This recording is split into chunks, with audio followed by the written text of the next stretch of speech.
Le Seigneur a dit, ils vous reconnaîtront pour l'amour que vous avez les uns pour les autres. Alors, je sens beaucoup d'amour pour vous ce matin. Bonjour à chacun et chacune. Et j'espère que c'est réciproque pour vous aussi. Que le Seigneur puisse nous bénir ensemble en ouvrant sa parole. Si vous avez votre Bible ce matin, je vous inviterai à l'ouvrir dans Jean, le chapitre 1, les versets, nous allons lire tantôt les versets 35 à 42. Le message, c'est une série sur les apôtres, les 12 apôtres. Nous sommes rendus à André. Tantôt, je disais en entrant, je ne sais pas combien d'André il y a ici ce matin, je pense qu'il y en a un seul. Donc, j'ai dit, André, prends pas ça trop personnel, je vais parler d'André ce matin, mais André l'apôtre.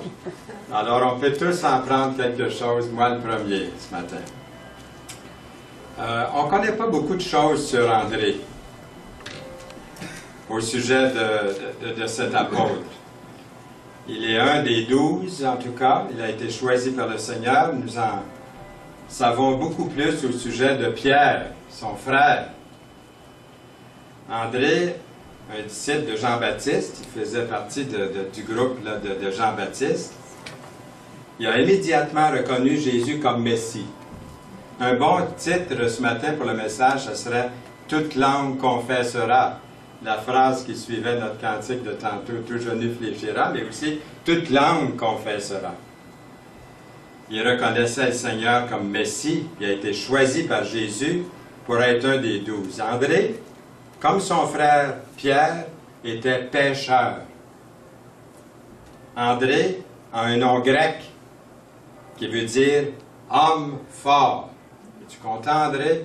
Homme fort. D'après un sondage de l'Institut American Church Growth de Pasadena, en Californie, ils ont fait un sondage parmi 14 000 chrétiens de toutes dénominations confondues. La question qu'on leur a posée est celle-ci. Qui vous a conduit au Seigneur? Pensez-y un instant pour vous. Qui vous a amené ou qui vous a conduit au Seigneur? D'après un sondage de cet institut, combien ou comment auriez-vous répondu vous-même à cette question-là? Pour moi, je vais revenir un petit peu en arrière, pour moi c'était lorsque j'ai lu le Nouveau Testament de mon père. J'étais seul à la maison, ce qui était rare cette fois-là. Un jeudi matin, vers 11 h, le 10 avril 1947. Et puis, il n'y avait pas de dinosaures encore. Ça fait très longtemps, mais j'étais jeune, j'avais 11 ans, et puis, je voulais rien savoir, mais en cachette, je suis allé chercher le Nouveau Testament que mon père avait acheté. C'est vraiment celui-là que vous voyez, là. C'est une photo, nous l'avons encore. Et c'est lui qui a souligné ça, qui a souligné des passages. Et j'ai commencé à lire tout ce qu'il avait souligné. C'est à ce moment-là que j'ai accepté Jésus comme mon sauveur personnel en lisant ces passages-là dans la Bible. Donc, je pourrais vous dire que c'est comme ça que j'ai été amené au Seigneur. Puis aussi, à la maison, il n'y avait pas d'assemblée à Trois-Rivières-Cap-la-Madeleine à ce moment-là. Les réunions ont commencé ici, dans cette maison-là, la porte qui est à droite. Et celle qui nous a enseigné, c'est Mlle Kenyon, qui nous faisait l'école du dimanche, le dimanche après-midi. Mlle Kenyon, c'est elle qui est la fondatrice de l'Institut biblique Bethel. Tout le monde connaît l'Institut biblique Bethel. Ceux qui sont allés à Bethel, vous avez vu sa photo à quelque part dans un cadre sur le mur. Elle est la fondatrice de l'Institut biblique. C'est elle qui m'a enseigné les premiers versets de la Bible. Et plus tard, elle m'a dit qu'elle pria tous les jours pour moi. Ça, c'était vraiment une femme de Dieu, consacrée à Dieu entièrement. Elle est décédée maintenant depuis très très longtemps. Elle est décédée en 1959, je crois. Donc, mais c'est une femme de prière. Donc, derrière vous, avant que vous veniez au Seigneur, il y a quelqu'un qui priait. Et c'est vous, maintenant, vous priez pour quelqu'un aussi, afin que ces personnes-là puissent venir au Seigneur. Comment êtes-vous venu au Seigneur? Cette question-là a été posée, comme je vous ai dit. Puis, la composition de l'auditoire, voici comment est-ce que les gens ont répondu. Je vous donne le pourcentage. Ceux qui sont venus au Seigneur, disons, premièrement, ou attirés à la parole, ou aux réunions, ou à l'Évangile. 2 à 3 c'est par curiosité. C'est pas beaucoup. Des gens qui viennent au Seigneur, pas personne en particulier qui leur a parlé, mais il y avait comme une curiosité de savoir plus. À cause d'un programme à l'Église, pas beaucoup plus, 2 ou 3 ils ont appris ou connu qu'il y avait un programme spécial, alors ils sont venus voir. À cause du prédicateur, alors les prédicateurs, on n'a pas à se vanter trop. Il n'y en a pas beaucoup ici ce matin qui sont à cause du prédicateur, hein? Parce que c'est 5 ou 6 J'y suis allé parce que je voulais entendre ce prédicateur-là. C'est lui qui m'a conduit au Seigneur. 5 ou 6 Alors nous, les prédicateurs, on aimerait penser que ce pourcentage-là devrait être plus élevé, peut-être au moins autour de 15 mais non. C'est seulement 5 ou 6, d'après ce sondage. C'est arrivé des fois dans le passé que j'ai eu un appel, je me rappelle un jour, quelqu'un m'a dit, il y a une personne qui écoute l'émission à la radio, et puis elle a maintenant accepté Jésus comme son sauveur, puis elle fait partie de l'Assemblée. C'était l'Assemblée de Farnham, si vous voulez. Et puis, elle faisait partie d'une grande famille. C'était une grand-mère. Et puis, presque toute sa famille est venue au Seigneur. Donc ça, c'est vraiment réjouissant.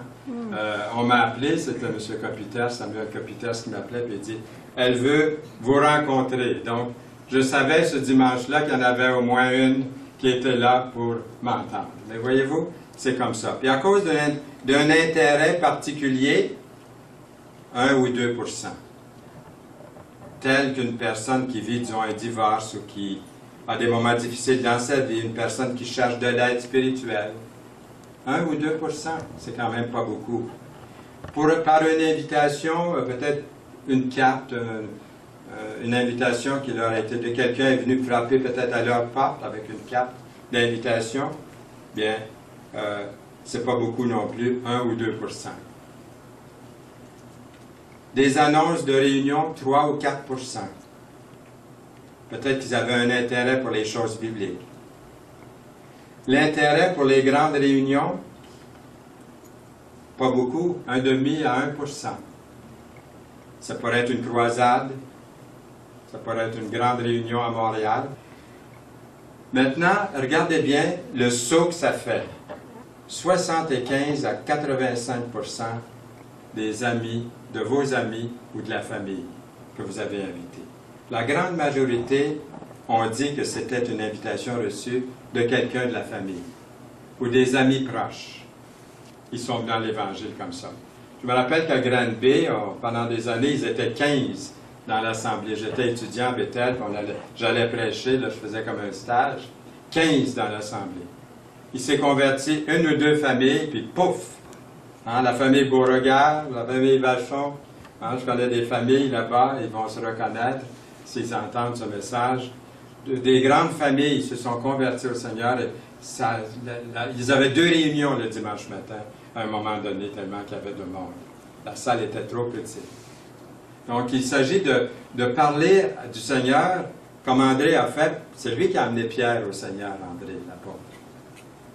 C'est un membre de sa famille.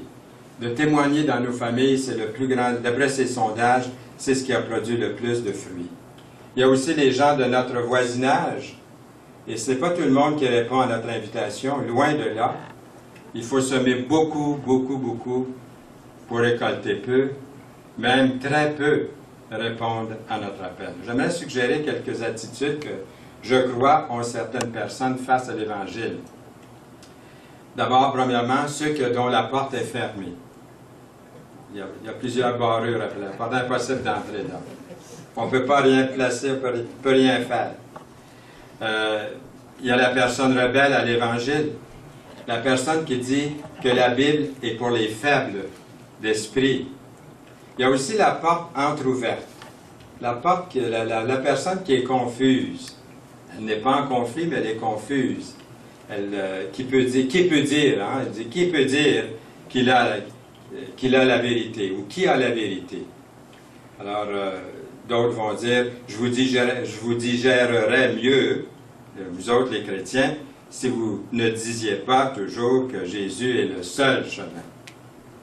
Il y a aussi l'indifférence. Ça, c'est peut-être la majorité, dans mon expérience, les gens indifférents qui disent je crois en Dieu, mais je n'ai pas besoin de l'Église.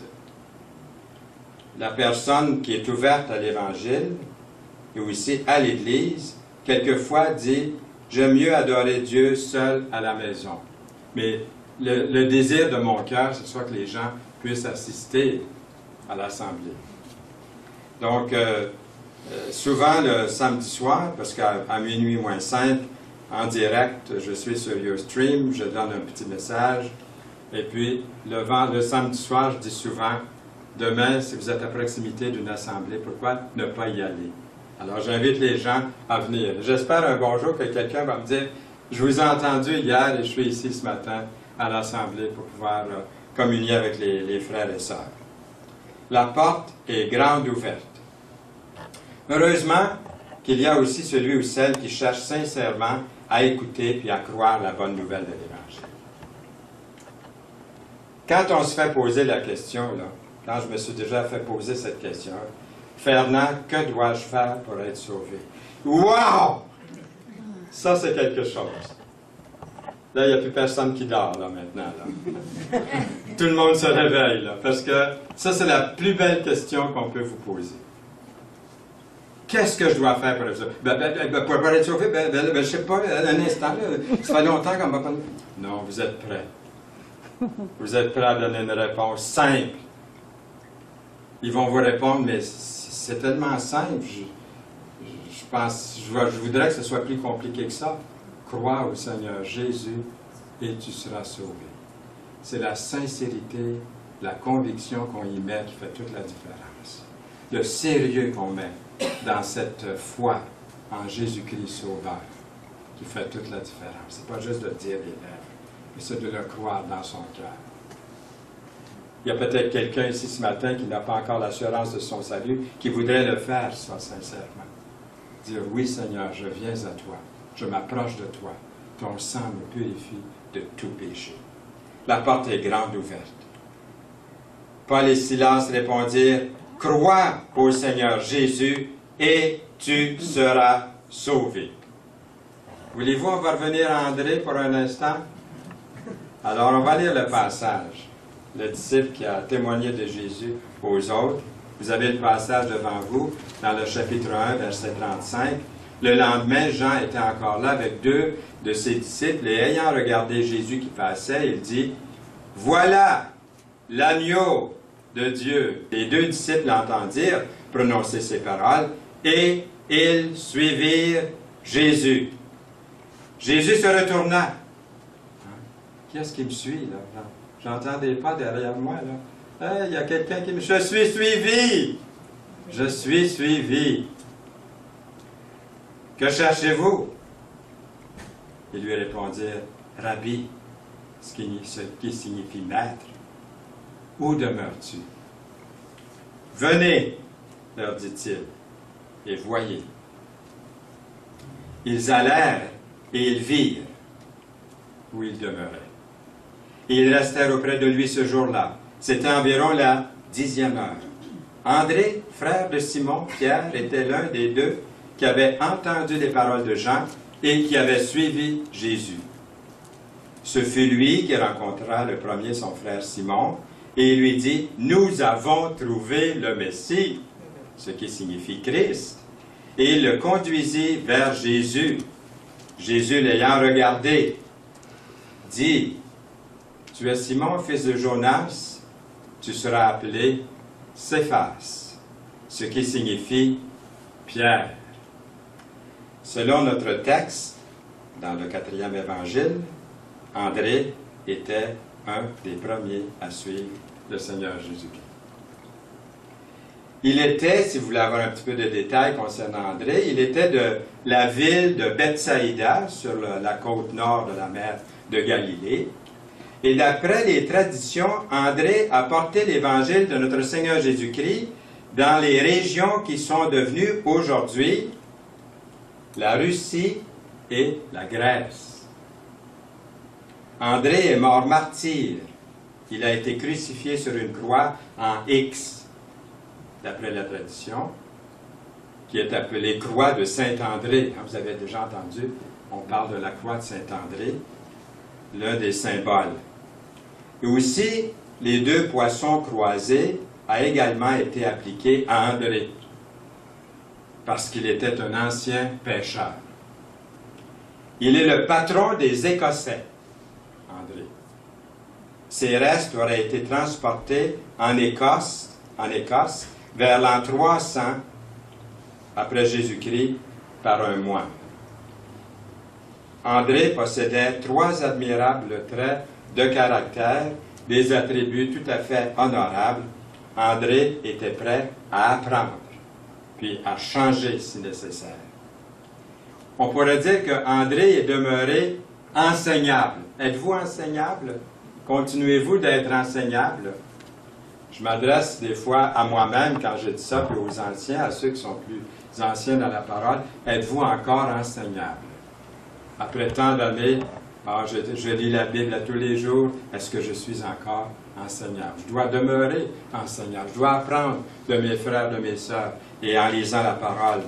André était en premier un disciple de Jean-Baptiste, mais lorsque Jean-Baptiste a vu venir Jésus vers lui, il a dit, « Voici l'agneau de Dieu qui ôte le péché du monde », dans Jean 1, 29. André a changé d'allégeance.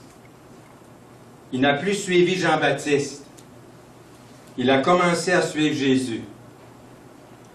André s'est assis, pour ainsi dire, au pied d'un nouveau maître.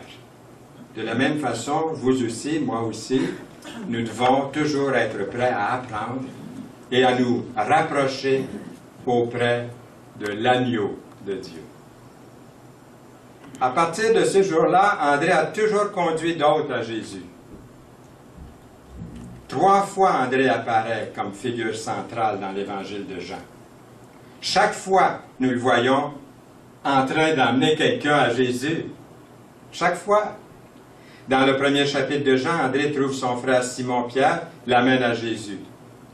Dans le chapitre 6, versets 5 à 9, où une multitude de 5000 hommes sont affamés, sont réunis, ont besoin de manger, André amène un petit garçon à Jésus. Le garçon a 5 pains et 2 poissons, et avec un peu de nourriture, Jésus accomplit un grand miracle et nourrit toute la multitude. C'est André qui avait introduit ce petit garçon-là et son lunch à Jésus. Finalement, au chapitre 12, durant la dernière semaine, avant la crucifixion de Jésus, certains étrangers, des Grecs, peut-être des Grecs qui parlent l'hébreu, désirent voir Jésus, et c'est André qui les amène au Seigneur.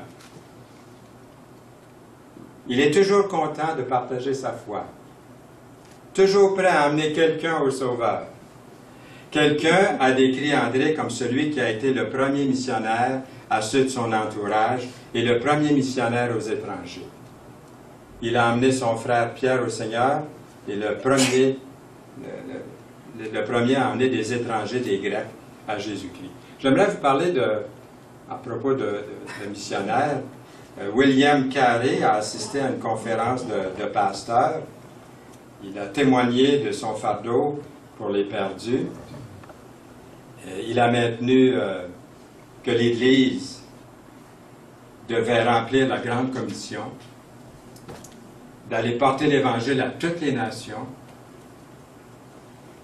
entretenez de grandes choses pour Dieu, a-t-il dit. Attendez-vous à de grandes choses de Dieu. Puis un vieux pasteur calviniste qui l'a repris en disant, « Assieds-toi, jeune homme. Assieds-toi. Lorsque Dieu souhaitera convertir les païens, il va le faire sans ton aide. Assieds-toi. » C'est triste, mais c'était là l'attitude des chrétiens à l'époque de ce missionnaire, William Carey. Mais heureusement qu'un jeune homme comme lui, il était jeune à ce moment-là, n'ait pas perdu son zèle ou son enthousiasme pour emmener les autres au Seigneur Jésus-Christ. Il est parti de l'Angleterre, puis a commencé un travail de pionnier missionnaire en Inde. Souvent, quand vous voulez faire quelque chose pour le Seigneur, il va toujours avoir quelqu'un pour mettre des bois dans les roues. Vous allez voir. Il va essayer de vous empêcher. Ah, ça ne vaut pas la peine. Ou il va essayer de vous décourager. Là-bas, il a travaillé jusqu'à la fin de sa vie. Pendant 40 ans, il a établi des églises, des écoles, des cliniques médicales, une réforme sociale. Carey a supervisé et rédigé des traductions des Saintes Écritures en 36 langues. Aujourd'hui, William Carey est généralement vu comme le père des missionnaires modernes. Carey a eu un ministère semblable à celui d'André, le disciple qui conduisait les autres à Jésus. André était prêt à prendre le 2e rang. Vous vous imaginez ce que ça devait être que d'être le frère de Simon-Pierre? Mettez-vous à la place d'André. Il est le frère de Simon-Pierre. Tout le monde connaît Pierre, hein? Il est populaire, il est connu, il parle vite. Hein? Il parle toujours le premier. Il parle fort. Hein? C'est lui qu'on entend tout le temps. Puis lui est à l'ombre. Il est à son ombre. C'est Pierre qui a prêché le jour de la Pentecôte, pas André. C'est Pierre, pas André, qui verra 3000 personnes répondre à son sermon. À chaque fois qu'il est question d'André dans les Écritures, presque sans exception, une exception dans Jean 12, 22, il est question de lui comme étant le frère de Pierre. Mettez-vous à la place d'André, qui se fait toujours dire « Ah, c'est Pierre, t'es le frère de Pierre, toi, hein? » Regardez le verset. André, frère de Pierre, était l'un des deux qui avait entendu les paroles de Jean et qui avait suivi Jésus. C'est lui, André, qui a amené Pierre à l'Évangile. On dit, ah, ton frère, c'est Pierre. Hein? L'autre verset, hein? Un de ses disciples, André, frère de Simon-Pierre, lui dit, il y a ici un jeune garçon qui a 5 pains d'orge et 2 poissons. Hein? André, frère de Simon-Pierre. André est toujours à l'ombre de Pierre. Il est un des 12, hein, pourtant, qui suit Jésus. Pourtant, il ne fait pas partie du noyau autour de Jésus. On entend parler de Pierre, Jean-Jacques, mais on n'entend pas parler d'André. Par exemple, c'est Pierre et Jean et Jacques qui ont été témoins de la transfiguration. Jésus sur la Sainte Montagne.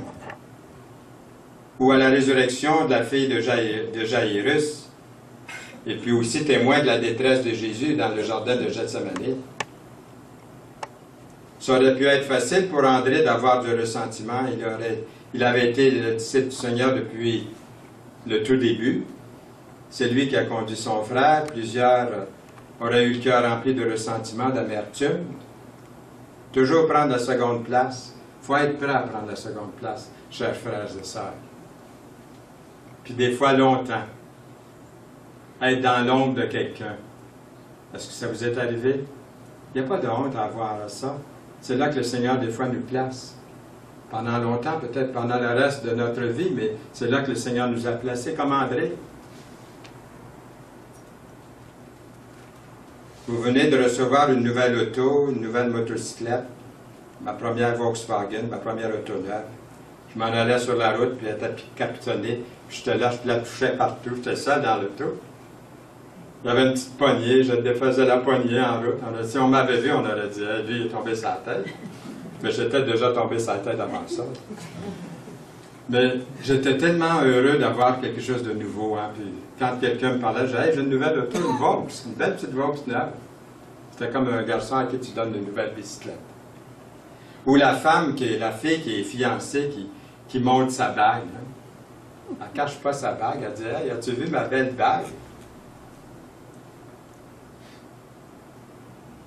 André, enfin, trouve son frère Pierre et lui dit, nous avons trouvé le Seigneur.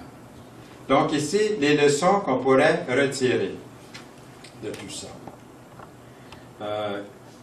Les leçons qu'on pourrait retirer. Une bonne nouvelle, c'est quelque chose que nous voulons à tout prix partager. André, enfin, trouve son frère Pierre et lui dit, nous avons trouvé le Messie. Et pour un Juif, il n'y avait pas de parole plus merveilleuse à entendre que ça. Nous avons trouvé le Messie. Il y a un médecin chrétien qui travaillait en Chine comme missionnaire, puis un jour, il a reçu la visite d'un fermier. L'homme avait des cataractes et ne pouvait plus voir. Il avait voyagé une grande distance pour venir se faire soigner. Puis le docteur missionnaire lui a enlevé les cataractes, puis le fermier a pu voir à nouveau. Quelques jours plus tard, le docteur missionnaire, en regardant par la fenêtre, a vu le même fermier qui avait été aveugle, tenant une longue corde à la main, et quelques douzaines de personnes non-voyantes qu'il avait rassemblées venaient tous se faire soigner par le docteur missionnaire. Il voulait, comme lui, que d'autres se fassent soigner par le médecin. C'est ça qu'André a fait. C'est ça, c'est vous, c'est moi un missionnaire. Pas besoin d'être un orateur, c'est la même chose avec le Seigneur Jésus-Christ. Ceux et celles parmi nous qui sont chrétiens, nous avons goûté de la grâce de Dieu. Nous voulons que tous rencontrent le grand physicien, afin qu'eux aussi expérimentent la même guérison que nous. C'est Leighton Ford qui disait, c'est un mendiant qui trouve du pain, puis il va trouver tous les mendiants, puis il dit, « Hey, venez, j'ai trouvé du pain. » Il les amène. Jésus est le pain de vie. L'évangélisation commence premièrement à la maison, pas parmi les étrangers. Il y en a qui voudraient être missionnaires en Afrique, loin, en Asie, à quelque part. Non. Missionnaire, c'est chez vous. Est-ce qu'il y a quelqu'un dans votre maison qui n'a pas encore accepté Jésus-Christ comme son sauveur personnel? Je sais que vous priez pour ceux de votre maison, mais continuez à prier et puis aussi à faire quelque chose pour eux. Leur demander s'ils veulent recevoir Jésus comme sauveur et Seigneur. Justement, à Montmagny, il s'appelle Marcel, peut-être notre sœur qui est ici ce matin va se souvenir de lui. Il était camionneur, et puis sa femme était venue au Seigneur, et puis moi j'ai été parti pendant à peu près 1 an, je venais de temps en temps, mais j'étais parti pour Terre des Hommes, pour le Sermon de la Science pendant l'année 67. Et quand je suis revenu à Montmagny, je suis allé voir cette famille, je suis allé voir Marcel, j'ai dit, Marcel, ça fait 1 an que tu viens ici à l'Assemblée. Est-ce que tu as accepté Jésus-Christ comme ton sauveur personnel? Il dit non, pas encore. J'ai dit pourquoi? Il dit, il n'y a pas personne qui m'a posé cette question-là. Si je voulais accepter Jésus comme sauveur et Seigneur. Ça fait réfléchir. Demandez à quelqu'un de votre famille, est-ce que tu aimerais recevoir Jésus comme sauveur? Il peut vous dire non. Il peut vous dire j'attends, mais au moins vous lui donnez l'occasion. Soyez prêts à le conduire au Seigneur, ceux de votre famille. À peu près 2 ou 3 semaines après que j'ai eu parlé à Marcel, puis accepté Jésus comme son sauveur, Marcel, il revenait, puis vers Rivière-du-Loup, il y avait je ne sais pas combien de bois dans un gros camion, une vanne. Il a plongé dans un ravin, puis il s'est tué sur le coup. Mais au moins, son âme est avec le Seigneur. Il avait accepté le Seigneur juste en temps. On ne sait pas quand est-ce que le Seigneur va nous rappeler. Des gens, des bien-aimés qui sont autour de nous. L'évangélisation commence dans notre foyer. On voit ici le mot... les mots le premier dans Jean 1,41. C'est intéressant. Qu'est-ce qu'on veut dire? Ce fut lui qui rencontrait le premier son frère Simon, qui lui dit, nous avons trouvé le Messie. Voulons-nous dire que, est-ce qu'on veut dire qu'André a premièrement trouvé son frère Pierre avant que Jean trouve Jacques? André a premièrement trouvé Pierre, ensuite, plus tard, il trouve le petit garçon, au chapitre 6, il trouve les Grecs. Est-ce qu'André continuera à trouver le premier d'autres personnes? La plupart des gens viennent au Seigneur parce qu'un ami ou un parent les aimait assez pour leur parler du Seigneur. C'est à Pierre que le premier qui a confié Jésus comme Messie, puis c'est à Pierre que Jésus a dit « Paix les brebis ». Pour conduire quelqu'un au Seigneur, il ne s'agit pas de prêcher un grand sermon. Il n'est pas dit dans le Nouveau Testament qu'André a prêché un grand sermon. Mais vous, comme moi, vous avez témoigné et prié pour le salut de quelqu'un. Puis des fois pendant des années. Pendant des années. Je vous ai souvent parlé de mon patron pour lequel j'avais prié 30 ans. Puis il est venu au Seigneur au bout de 30 ans. Et puis il donnait des Bibles. Il ne donnait pas des Nouveaux Testaments. Il achetait des Bibles de cette grosseur-là, des caisses. C'est ça qu'il donnait une fois converti. Mais 30 ans, rebelle à l'Évangile. Mais il faut prier pour ces gens-là. N'abandonnons pas de prier. La moisson, elle ne se fait pas toujours tout de suite. Elle se fait plus tard. Alors, ça prend une grande motivation. Pourquoi partager sa foi? Premièrement, avoir la conviction. La Bible nous parle du ciel, de l'enfer. Jésus nous a parlé d'un jour de jugement. La Bible déclare que Jésus est le seul moyen pour nous d'être délivrés de nos péchés, de la colère de Dieu. Il y a plusieurs moyens de salut? Non, il n'y en a seulement qu'un. Ce n'est pas par Joseph Smith, par Mahomet, par Confucius, par Bouddha. Jésus a dit, je suis le chemin. C'est le seul. Plusieurs chemins nous amènent à Jésus. Une multitude de chemins nous amènent à Jésus. Mais il n'y en a seulement qu'un qui nous amène à Dieu, c'est qui? Jésus qui a dit, je suis le chemin. Jésus a payé notre dette de péché à la croix. La conviction est directement liée à notre témoignage. Il y a même un verset qui dit, car l'Esprit de Dieu que Dieu nous a donné ne nous rend pas timides, au contraire, son Esprit nous remplit de force, d'amour et de sagesse. Deuxièmement, avoir de la compassion. Avoir de la motivation, c'est d'avoir de la conviction, mais aussi de la compassion. Un étudiant d'université au Cameroun, l'âge de 19 ans, attendait un train dans une station souterraine de New York. Et tout à coup, Cameron a eu une crise. Il est tombé entre les rails d'une voie d'un train qui approchait à grande vitesse. Et sur la plateforme, il y avait un ouvrier de construction qui s'appelle Wesley Outry, 50 ans. Ses deux filles étaient avec lui. Wesley a vite vu la situation épouvantable du jeune homme. Il s'est rendu compte que personne dans la station n'allait l'aider. Il s'est dit, je suis le seul qui peut l'aider. Il s'est placé dans un grand danger. Audrey a sauté sur les rails. En seulement quelques secondes, il a roulé vers le jeune homme dans une cuvette de drainage entre les deux voies. Puis, une seconde plus tard, les voitures de train ont tonné directement au-dessus des deux, avec seulement quelques pouces de jeu pour les épargner d'une mort certaine. Étonnamment, ni un ni l'autre n'a été blessé.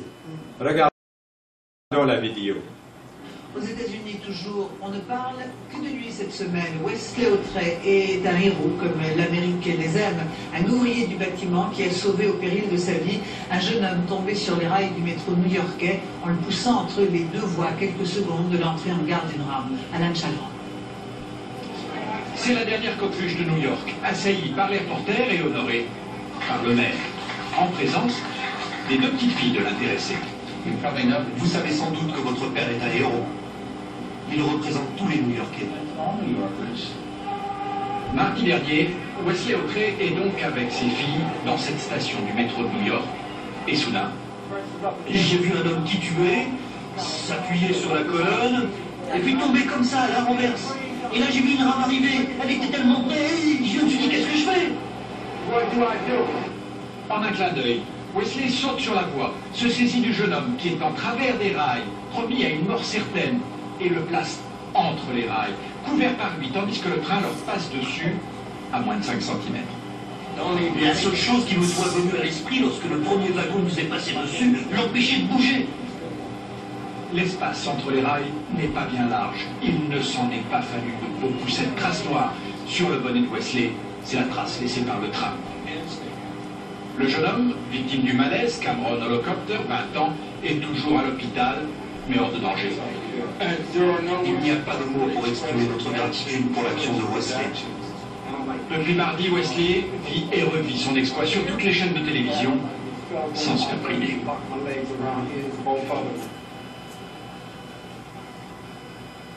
Vous pouvez facilement vous imaginer que Outry est devenu instantanément un héros. Il a fait quelque chose que nous, chrétiens, c'est dans cet esprit-là que nous devrions aimer tellement nos semblables qu'on voudrait les sauver pour le Seigneur. la raison principale pour laquelle le chrétien témoigne de sa foi est reliée à sa compassion. La conviction, mais la compassion pour ceux qui sont perdus, qui s'en vont dans l'éternité.